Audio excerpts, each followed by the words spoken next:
আজকে দেখব কোঅর্ডিনেশন যৌগের সংকেত লেখার নিয়মাবলী।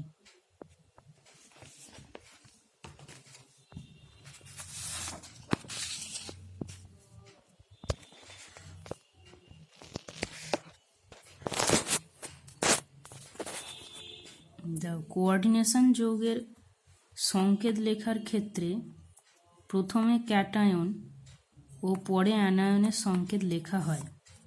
যেমন K4FeCN6, সেক্ষেত্রে K4 অর্থাৎ ক্যাটায়ন, প্রথমে ক্যাটায়নের নাম লেখা হয়েছে, তারপরে FeCN6- অর্থাৎ অ্যানায়নের নাম লেখা হয়েছে। তো অর্থাৎ এইভাবে পটাশিয়াম হেক্সাসায়ানিডোফেরেট, তো সেই অনুপাতে প্রথমে পটাশিয়াম, তারপর FeCN6, প্রথমে ক্যাটায়ন, তারপর অ্যানায়নের নাম লেখা হয়েছে।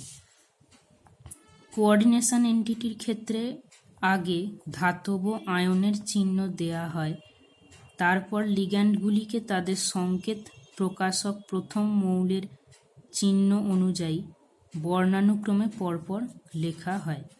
অর্থাৎ এই যে কোঅর্ডিনেশন এন্টিটি, এখানে প্রথমে আমাকে ধাতুর সংকেতটি লিখতে হবে, তারপরে এখানে আমি যে লিগ্যান্ড লিখব, যদি একাধিক লিগ্যান্ড থাকে তাহলে আমায় দেখতে হবে লিগ্যান্ডের প্রথম লেটারটি কি আছে, সেটিকে বর্ণমালা অর্থাৎ অ্যালফাবেটের যেরকম সিকোয়েন্স থাকে সেই অনুযায়ী পরপর লিখতে হবে। যেমন ধরো অ্যামোনিয়া, CO, কার্বনিল আর ওয়াটার, এদের ক্ষেত্রে নাইট্রোজেন, কার্বন, হাইড্রোজেন, এগুলিকে বর্ণের ক্রম অনুযায়ী বিচার করা হবে। অর্থাৎ প্রথমে আসবে কার্বন, তারপর থাকবে তোমার হাইড্রোজেন, তারপরে আসবে নাইট্রোজেন। কোনো লিগ্যান্ড যেমন CH3CN, MECN, NCMe, এদের ক্ষেত্রে বর্ণানুক্রমিক অবস্থান যথাক্রমে CMN এই অক্ষরগুলির দ্বারা নির্ধারিত হয়। অর্থাৎ মিথাইলের প্রথমের C, এখানেও ME আছে, যেহেতু CH3 লেখা হয়নি, ME লেখা হয়েছে, তাই M, আর NCMeর ক্ষেত্রে N কে গণ্য করা হয়।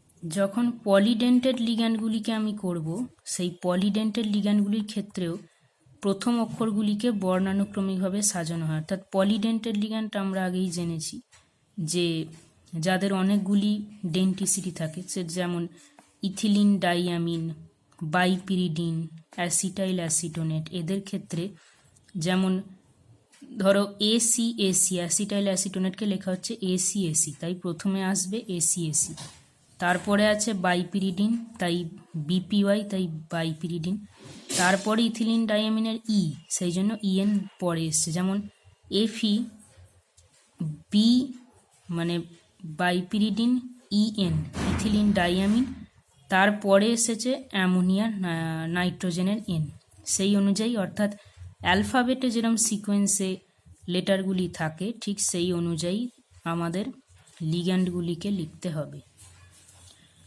এবার হচ্ছে জৈব লিগ্যান্ডের অণুতে হেটারো অ্যাটম ইত্যাদি থাকলে, যেমন নাইট্রোজেন, অক্সিজেন, সালফার। জৈব লিগ্যান্ড মানে কি, যেখানে মেন হচ্ছে কার্বন, কিন্তু সেখানেও যদি নাইট্রোজেন, অক্সিজেন, সালফার ইত্যাদি থাকে, তাহলে তাদের বর্ণানুক্রমিক স্থান অনুসারে লিগ্যান্ডের অবস্থান নির্ধারিত হয়।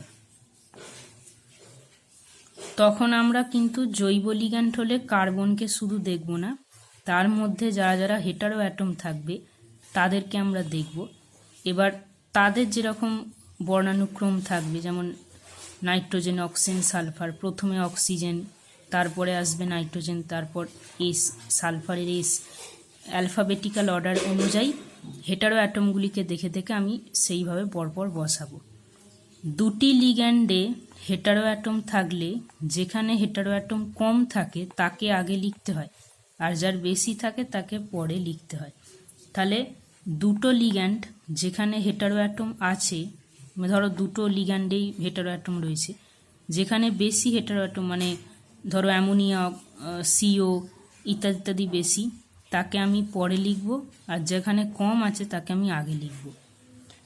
দুটি লিগ্যান্ডে হেটারো অ্যাটমের সংখ্যা সমান হলে কম সংখ্যক কার্বন পরমাণুযুক্ত লিগ্যান্ডের সংকেত আগে লেখা হয়। যদি কোনো একটা জায়গায় শুধু তোমার মিথাইল ইত্যাদি রয়েছে লিগ্যান্ড হিসেবে, আবার কোনো জায়গায় রয়েছে মিথাইল রয়েছে, আবার তার সঙ্গে রয়েছে অ্যামোনিয়া, তাহলে আমরা কি করব, যেখানে কম সংখ্যক পরমাণুযুক্ত লিগ্যান্ড, তো সেক্ষেত্রে সেই সংকেতটিকে আমরা আগে লিখব।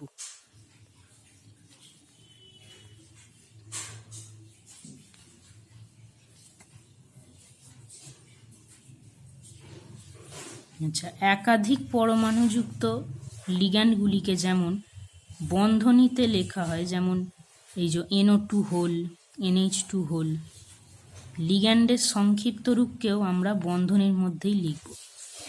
যেমন একাধিক পরমাণুযুক্ত যে লিগ্যান্ড, যেমন NO2, NH2, এদেরকে যেমন একটা বন্ধনীর মধ্যে লেখা হচ্ছে, ঠিক সেরকমভাবেই যেমন ইথিলিন, বাইপিরিডিন মানে পলিডেন্টের যে লিগ্যান্ডগুলো, তাদেরকেও আমরা কিন্তু এই ব্র্যাকেটের মধ্যেই লিখব।